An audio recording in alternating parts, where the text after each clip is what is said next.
bakit ginigipit si Romualdez habang protektado si Escudero. So, mga kaibigan, hindi po tayo dito bumabatikos. Tayo po ay nagkokomento sa mga bagay-bagay na nangyari sa ating politika. Diba? Okay. At sa mga nangyari ngayon ng mga kinakasuhan, no? So, eto po yun kasi mga kaibigan. Ang investigasyon po kasi ng ombudsman laban dito kay dating Speaker Martin Romualdez ay nagmumukhang isang selective, no? Selective, lopsided, or political, no? So, bakit kaya? So, bakit po sa pagsusuri ni Dean Jose? Kilala niyo po si Dean Jose, mga kaibigan, no? Meron po siyang video, no? Mamaya papakita ko na lang. Ito pong si Dean Jose, mga kaibigan. Jude ba? Ano bang tawag dito? Ano bang basa? Jude Roy III. Lubos daw po nakahina-hinala, no? Yung itong walang logic, no?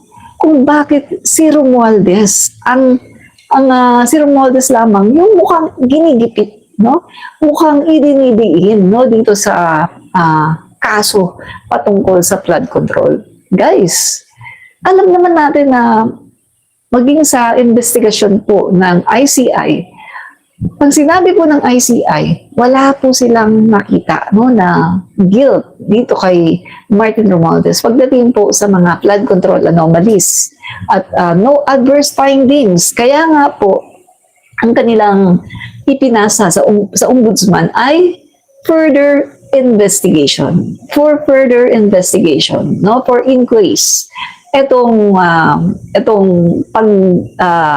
pag-scrutinize, no, dito kay dating Speaker Martin Romualdez kasi wala nga silang makita na involvement nito sa flood control anomalies. Kaya ibinigay na nila sa ombudsman at ang ombudsman na ang bahala na mag-imbestiga.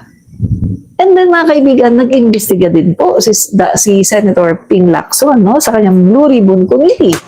At doon din po, no, maging sa kanyang Blue Ribbon Committee ay the same po, pareho din po sa investigation ng ICI na sinasabi na wala nga silang makita na ebidensya na itong si dating Speaker Martin Romualdez ay sangkot sa mga flood control anomalies. So walang ebidensya. Ngayon, ang nakakapagtaka nga, bakit mukhang pinipilit, no? Mukhang pinipilit po ng ombudsman na talagang idiin itong si dating Speaker Martin Romualdez, no? At eto nga po, batay po sa pagsusuri ni Dean Jose, no, Jude Roy III, lubos na kahina-hinala at walang logic kung bakit si Romualdez lamang ang pilit na winawasak sa mga press conference. Samantalang yung mismong mga testigo na ginagamit ng ombudsman ay nagdawit kina dating Senate President Chis Escudero sa kanilang mga salaysay.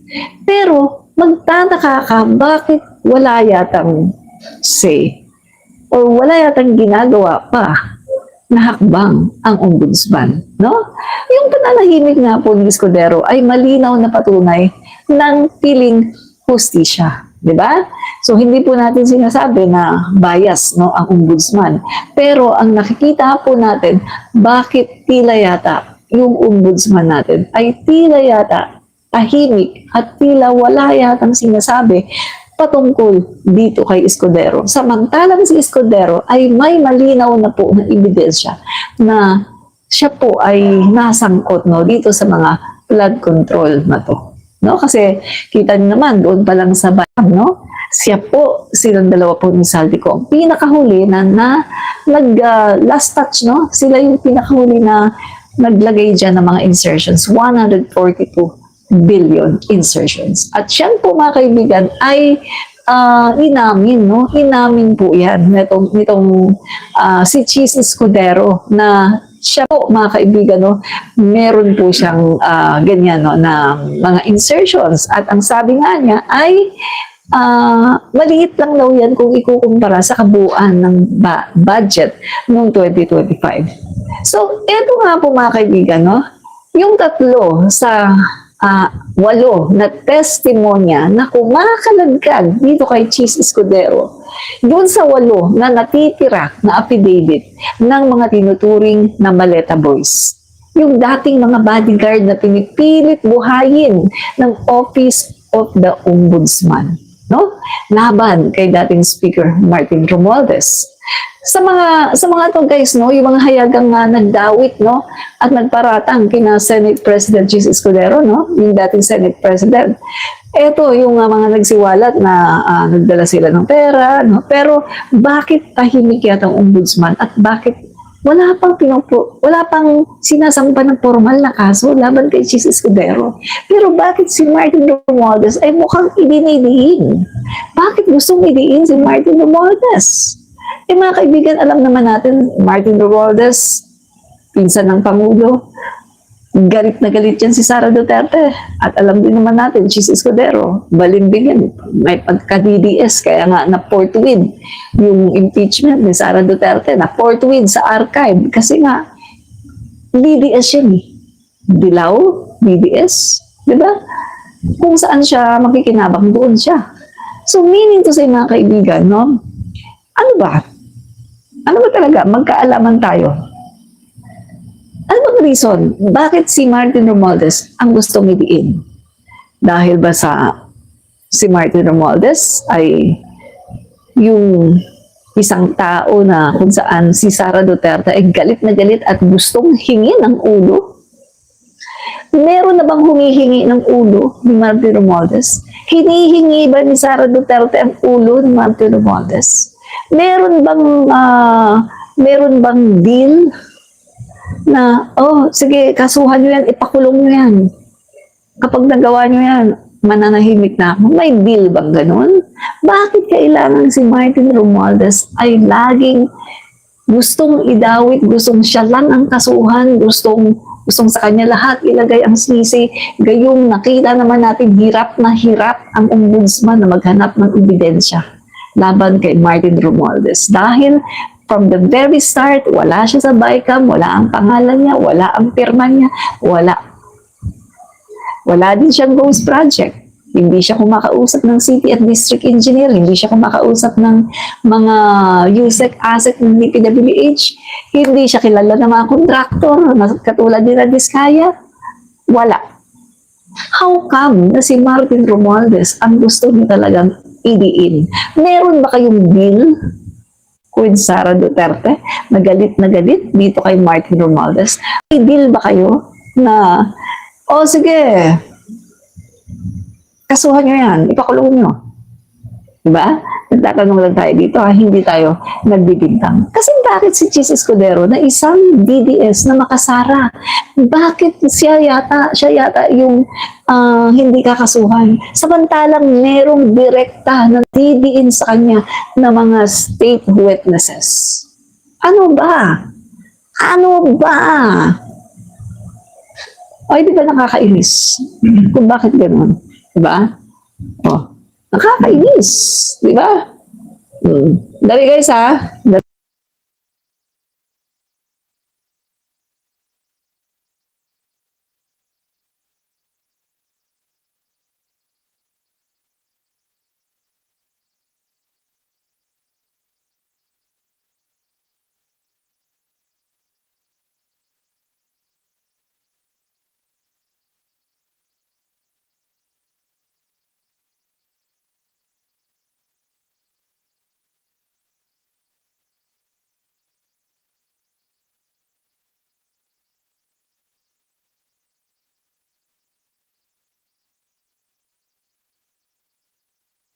Sorry guys may tumawag, no? Tumawag. So, sabi ko, mamaya na.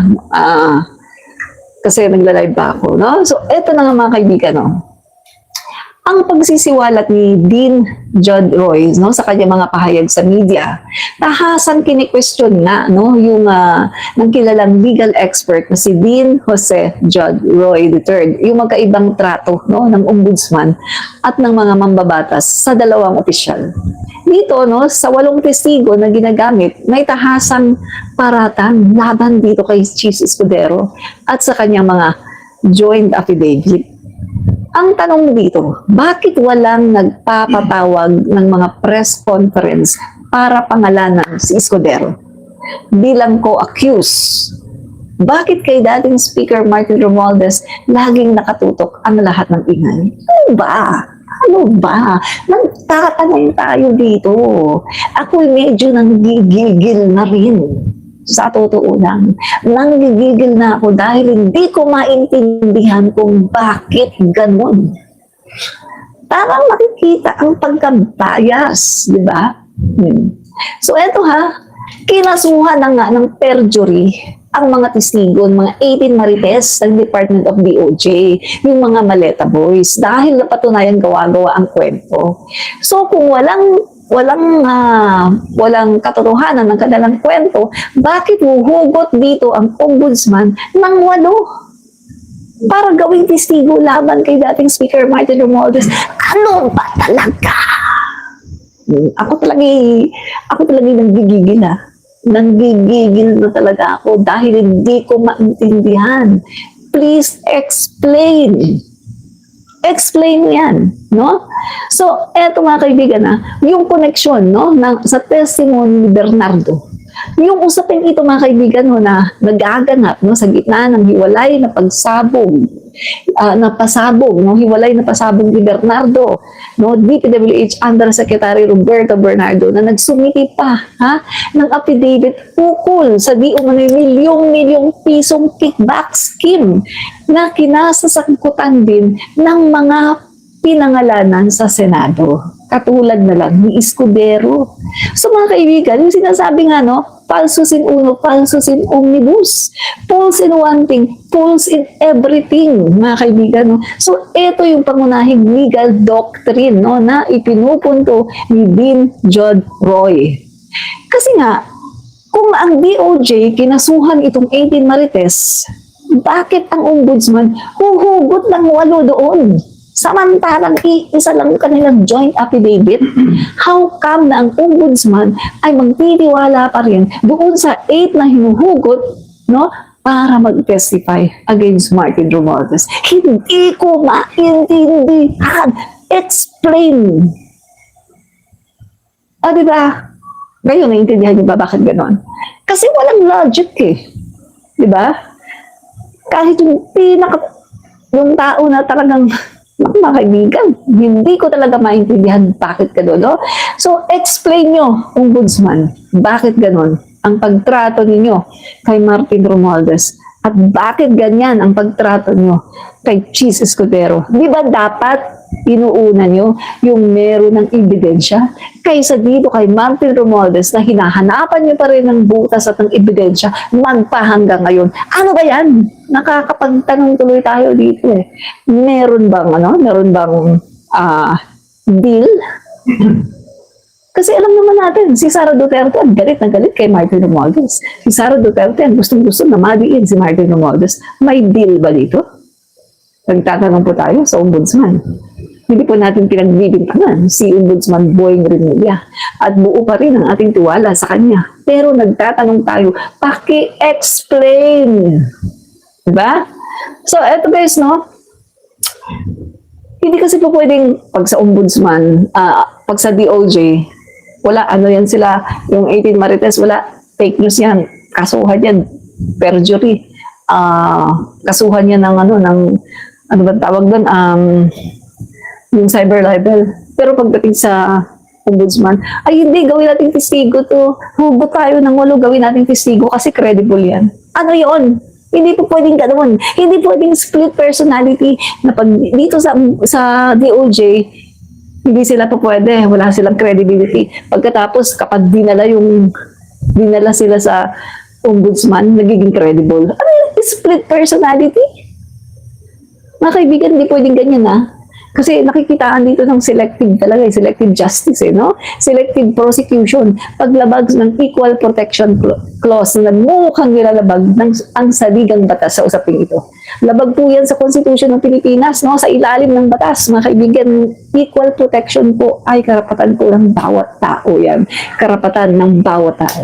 So yung pagdidikit, dito kay Romualdez, At yung ingay, no? Na kapag may mga press con, mga paninira, puro si Romualdez ang binabanatan.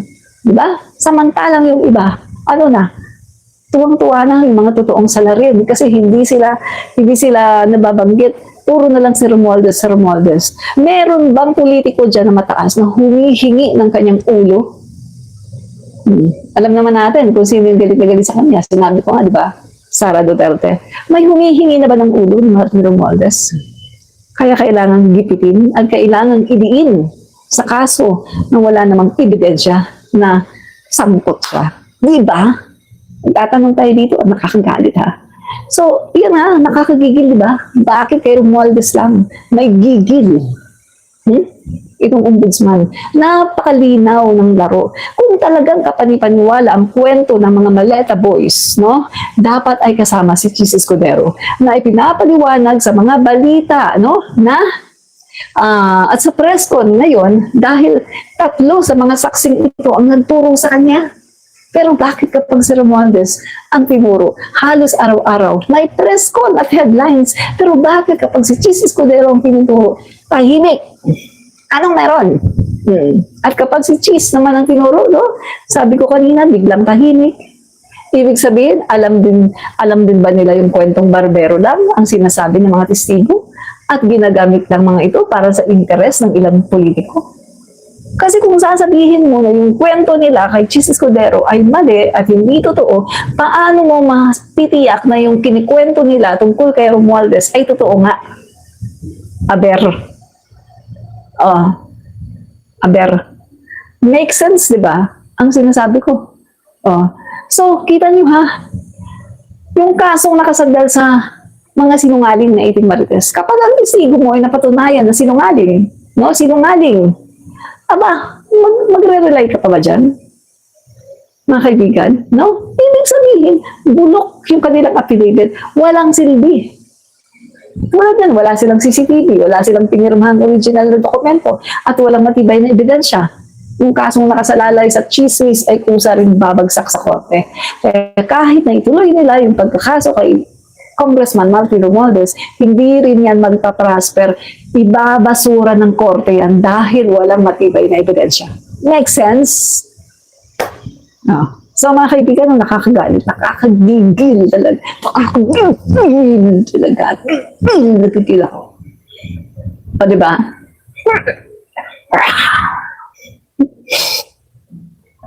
Kagigil eh. Diba? Yun bang hanapan ng butas si Martin Romualdez? Gustong idiin. Pero yung malinaw na si Chis Escudero na dinadrop na ngayong name niya, maraming nang dadrop sa kanyang name na eto, dinalhan siya ng pera, ayaw ninyong kasuhan. Teka naman, kagigil. Guys, magpapaalam na ako bago pa ako mahay.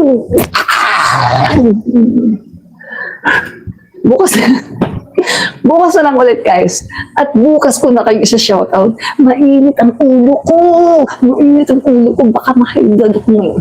Bye-bye. Bye-bye guys. Bye-bye. Good night. Good night guys, no?